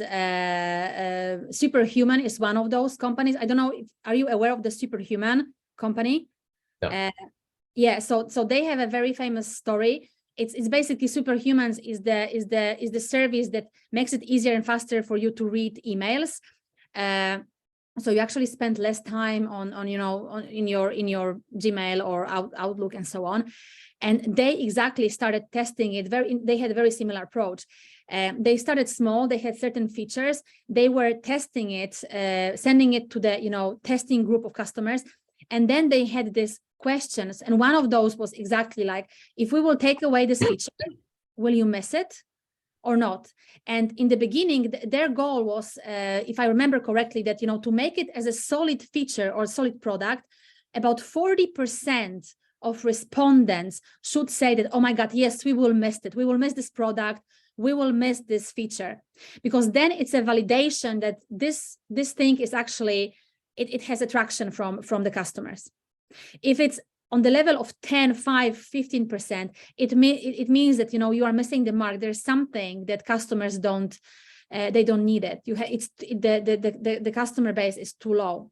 So their focus was to make this number of respondents to this one simple question, will you miss this, to reach 40%. And they did it in the way that, they sent the first questionnaire.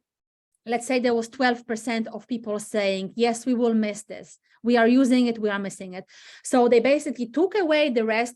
They focus on the 12%. They dig in, they were asking, okay, what exactly you are using this product for? Why do you say it? Why do you, find it valuable? They were discussing with these customers, they were calling them, they were sending the emails, and they were getting a lot of input and a lot of information, which they were applying again and again. So it was growing the number. I think it was, the next one was about 20%, and so on, till the point that they reached 40%, and they knew that, okay, now we arrive, and they still focus on those who are, their biggest fans, and they use this data, the customer data, for the customer base for bringing a new valuable products to the market. So I think you are doing a great job. I think it's great. How does it work for you? How do you feel about it? Where are you now with this development? Well, I guess it's sort of a leap of faith for me to say that, because my idea is, okay, to sell the model, to actually sell the model for, like a 10th of the price, it's a 10th of the size, so I sell it at a 10th of the price. But my sort of leap of faith is just saying, yeah, that actually will give me the data about the larger product, so that if this product a model product fails, I'll know, well, there's no sense in pursuing, putting a lot of effort into the big product. Or for the leap of faith for me is that it's actually a good representation of the interest of the big, so that's my sort of leap of faith, is to say, yeah, this really will tell me, whether I've got something that people, would miss or would not. Like if I ask them, would you miss the model? It's not asking the same thing as would you miss the larger product, because they actually haven't been able to use it at scale or at size. So that's kind of my question is this really going to tell me something about the larger product or not? Or do I really need to put out the big model into the world and do that rather than this small idea? But I think with the small, I could be very agile. Obviously I can make these things much more quickly. I can find contract manufacturers that will be able to hammer it out. And so I'm kind of wrestling with that idea. Is it really going to tell me or not? Yeah. Actually, there was, and now I just have to remember. I first of all, the tool that you can use for testing and asking the feedback, which we are very often using with our customers. As I said, there's plenty of those, but the one that is quite, I think I saw it working, so it worked very well. It's called Usability Hub. And then you can literally just, ask questions to, different group of customers around the world. And then it's a very powerful tool for getting feedback on either, your, as I said, marketing materials and so on. So now I just remember the name, sorry for that, but Usability Hub, and I can add it to the presentation. But if I remember correctly, it was one of the big software. I think it was IBM actually, when they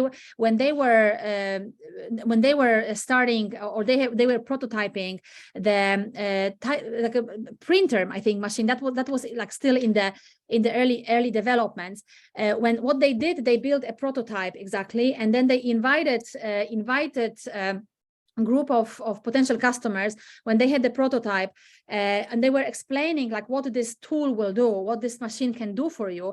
So it was really a long time ago when it was tested, but they were talking about all the functions of this printer, of this machine. And in the same time, they were, behind the door, they were saying that what this machine can do. And the customers were saying that, this is what we would like to do with this. This is what we would like to, use it for. And then they had ready materials printed or prepared already. And then after the presentations, they basically said that, this machine could print for you this and that if you would like to, if they would like to, invest in this machine. And people were really amazed because this pretty much, responded to the needs of the customers. They were saying that, yeah, we would love to have a certain machine or certain, product doing it for us. And even if IBM didn't have this machine first. And I remember that it was IBM, but it might be different organization. That's not the point here. But they kind of like sold the idea first. And then they asked customers, would you buy this if this machine will do, whatever you wanted to do? And everybody said like, yes, of course. And they kind of had it like pre-ready materials. So this gave them the room for developing the final product based on the needs of the customers. I don't know if you know what I mean, but sometimes that's like one level down from where I'm thinking. They literally just prototyped using words, exactly. And used words or maybe pictures and words to say, here it is. Yeah. And not even a physical product. Yeah. For sometimes we use it as well as the organization. So we kind of like prepare, and very often like training organizations, they will actually go and speak about certain like trainings or skills trainings before the training is done, and we get the feedback from the customers, and then we build it, afterwards. So it's like, I think it's a very kind of like commonly used strategy. I understand you that, sometimes, and I kind of like agree with you that it's good to have actually something physical and then get the feedback because it's more complete. Can you tell me more about the product that you have? Is it something that Oh yeah, sure. So I mean, like here, okay, so here, like this would be the large product. Imagine that being 8 feet, right? So it's an insulating for building houses. Mm-hmm. So it's like I gotta turn off my blur. So and then so you build houses using these insulating studs. Okay, so you put insulation in there, and if the heat wants to go through the wood, then it's got to take a long path through. Yeah. So so then the idea would be to, instead of doing the 8-foot thing, that's a 1/10 model there. Okay. And so these things I can hammer out myself, and start up that way. And then so I was thinking of actually producing this 10th scale model and selling that to interested parties. If people are actually willing to buy the small scale, then I figure, well, okay, there's at least some interest in the larger product. And then from that customer base, I would be able to get like this feedback. I'd be able to change the design. Do we want these things closer together? Do we want them farther apart? Where do the drywall screws go? And all these questions that I have, I would be able to ask to the customers, fastening these things together. How do they link together? And it literally is a framework. It's like a physical framework for building. Yeah. So that's, that's the idea, is to sell that 10th scale model, develop like maybe a whole email list of people that then I can, send out the questionnaire to, well, how did you, experience using this? If this were, actual scale, what would you like to see changed about the design? Do you want to fasten Exactly. all that stuff? And this is something that very often people are afraid to do, because they are afraid of getting negative feedback, for example. But in the same time, it's so powerful because you will get so much good information and kind of like base for foundation for the future developments. By the way, Christina, this was exactly the word I was. The method of testing a system that does not yet exist. It's called a Wizard of Oz. So thank you for bringing up. This is exactly a good strategy, especially if you don't have yet the concrete prototype. And I don't know if Christina is here. Hi, Christina. Hi, Thank you so much for bringing this. I'm Yes. happy to help you. Yeah. This is exactly how it works. So it's one of the methods that you can basically use into testing and getting the customer and gaining traction as well. One of those methods, which is very often used. But yeah, this is what we just saw. But David, it's actually you will get a lot of information most likely from the customer. It's something that I have no idea about the building construction.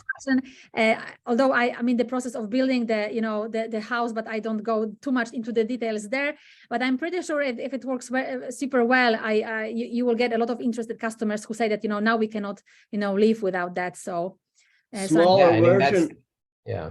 That's the major question is like, if you didn't have this, would you be able to, the product itself? And then if they say, yeah, we really want the product, then, well, if I took out the feature, this feature here at the end, would you miss that? And then yes, exactly. digging down. But the first thing is like, would you even like miss the product if it weren't available? Yeah. I don't know. Maybe you should go to the dog houses, or maybe kids. Kids tree houses. That was the other idea. Tree houses would be the option, because you can then ask what's. Well, yeah, that was the other thing. That was the other option I was thinking about, is building sheds. So then they would be using the physical, like the actual at scale, so 8-foot studs to build a shed. And then I would eliminate the problem of, the certification. You don't need any certification for building sheds. So that was the other thought I had, is to sell products for building sheds where people could use this like actually at scale with the framing nailer and the hammer or whatever that they would use anyway. So I don't know which way to go. It's like at scale for sheds or, mini. This feels like to me that I would be able to start that up like faster and more agilely. But the question is, would I really be getting the information I need from my users, because I'm not providing them with a scale model of the thing. Yeah. Again, I guess you just the answer is like probably no one knows. You just have to both, maybe. See which route gives me more better information. Exactly. And I probably, you might be even surprised where you get the best source of information as well. But yeah, very, very, very interesting. Again, a lot of those things, they can be applied by so many, different types of organization, as we discussed in the beginning.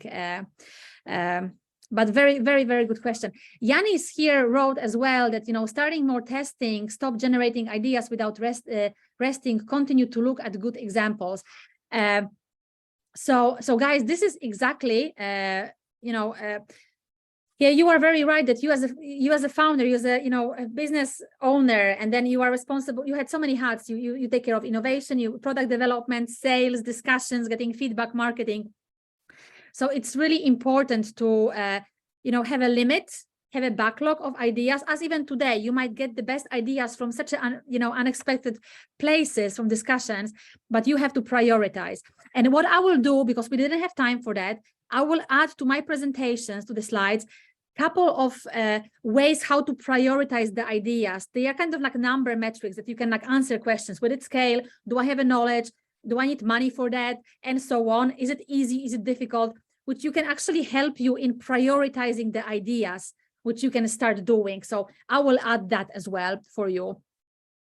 Yeah, so then we'll have that in the copy of the slides that. Yes, I will add it. I will add it as well. Yanis, did it help? Did you have any thoughts or any other thoughts? I don't know how much time do we have, but we have a couple of minutes for getting some kind of closing comments. Kind of final minutes. Let's call it that.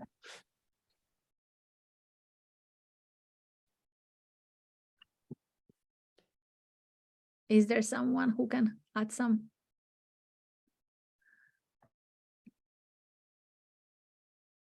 Yeah, I don't know. Yanis, did it help you? We have, I think, 3 Yanis here.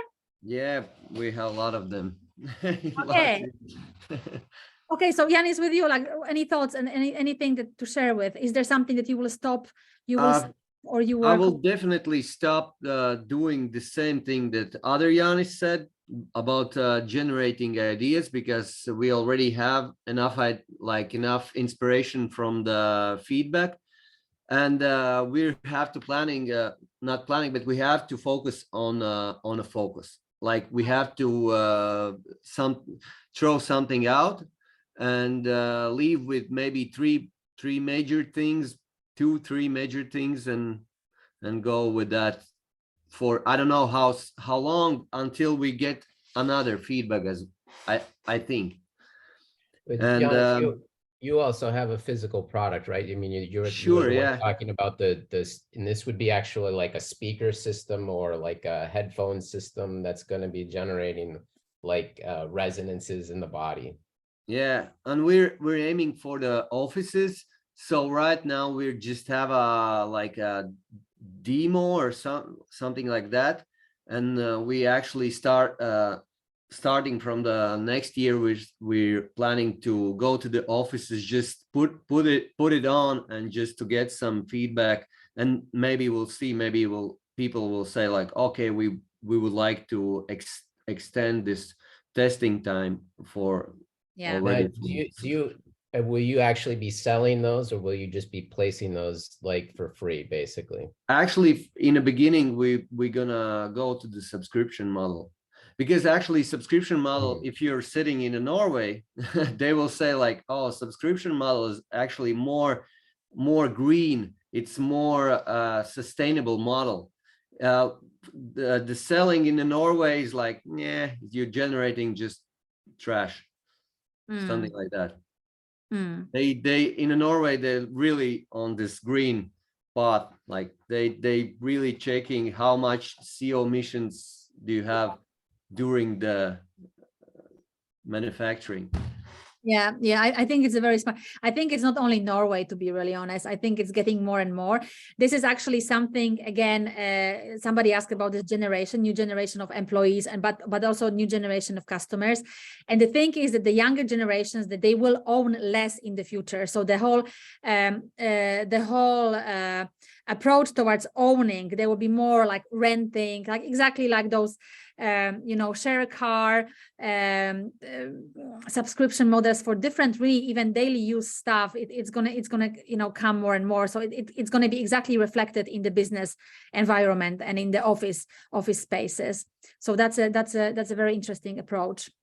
Yes, yeah. And most important, if you can get back actually the product, you can get the feedback from the product. That's really important. So that's why actually those tire makers are changing this all marketing strategy, because they don't get back tires. So they can't. It's hard for them to evolve, to do this iteration.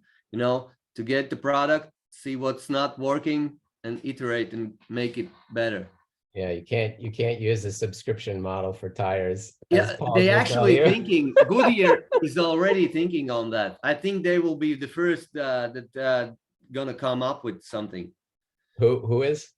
Goodyear, I think they're already thinking they're gonna put some kind of chips in the tires or something, so you can get you can have this like insurance or something like that. It's gonna be subscription for the tires. I can bet. This is really, really interesting. Yeah. And it's gonna go through the lobby, I think. Yandy is already going to subscription model on high level cars, because they say that some features already is not to use, but if the customers wants to use, yes, they can pay the monthly. On the cars they go to. But in that case, then they're actually getting the physical material back after like it's been used. Like in the case of Paul's would just go back to his dealer and say, my tires are no longer working, and say, right, we're pulling those off, we're putting on your new tires, and off he goes with his new tires. And then let's say Goodyear gets to recycle that rubber and put it into a new pair of tires. which I believe it's going to be, which is a trend that will, sooner or later will be, applied by so many organizations, because it's, I don't know, maybe this is also my Nordic kind of gene here, but exactly, this is some of the, one of the foundation of the many decisions, sustainability and, environment is definitely something that more and more people here considers as one of the factors why you actually make a buying decision. Yeah. And again, this it's different to B2C, different to B2B as well, more and more. Although sustainability, it's a huge topic for many organizations, not only in the Nordics, but yeah, very interesting. Suleiman, so what about your organization?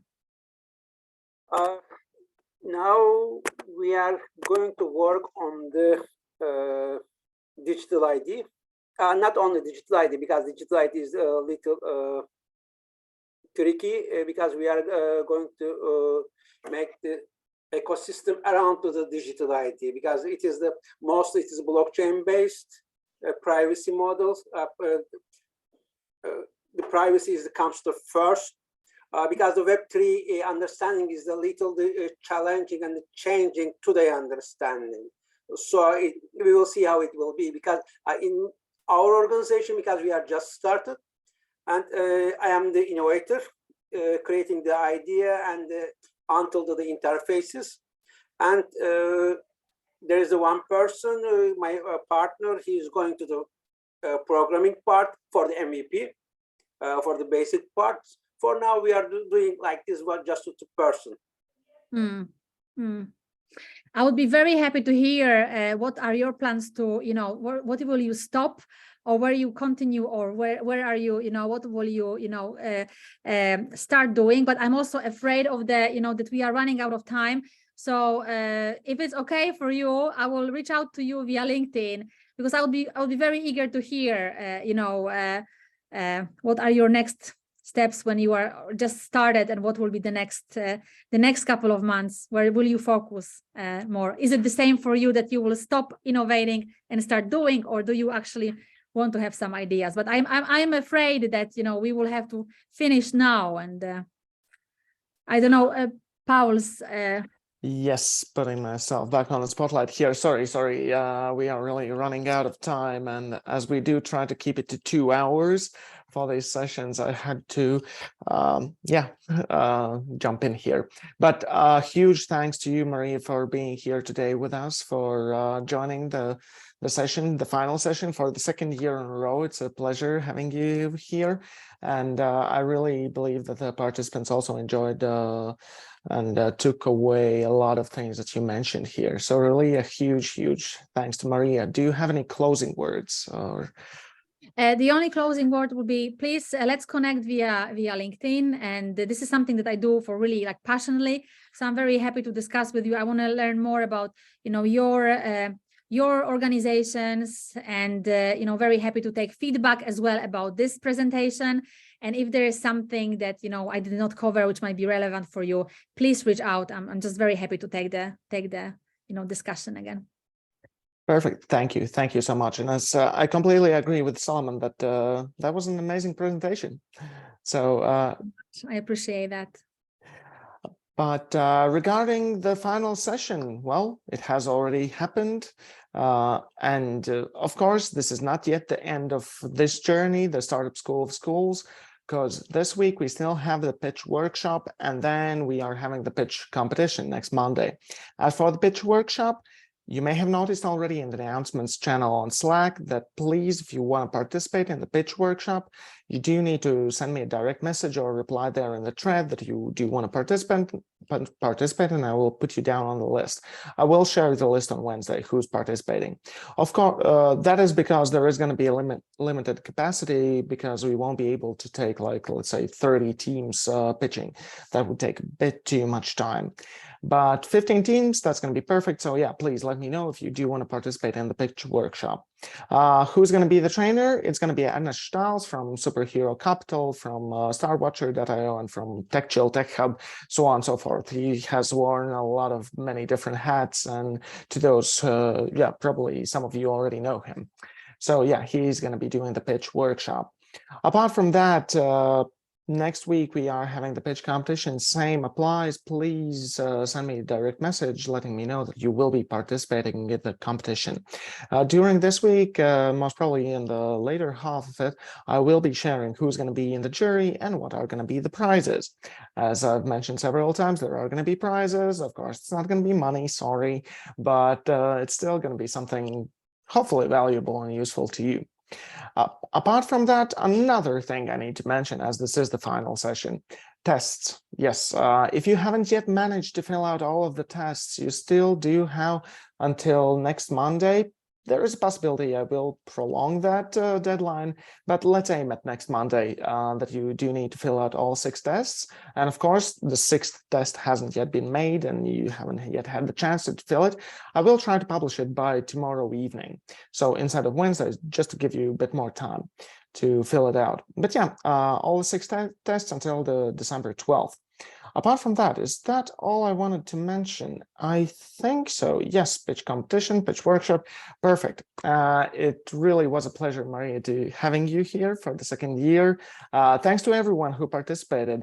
It does feel like a bit of a goodbye right now because this is the final session, but we are still meeting in the pitch workshop and pitch competition, and probably the goodbye words are going to be at the end of the competition. But still, a huge thanks to everyone who already who came to all of these live sessions, who has watched all the recordings. And yeah, I really do hope that the information gained here will have been valuable and will help you grow throughout the upcoming years. So yeah, thank you for being here tonight and best of luck. See you this Wednesday and next Monday. Goodbye. Thank you. Bye-bye. Good luck, guys. Thank you, Alan. Thank you.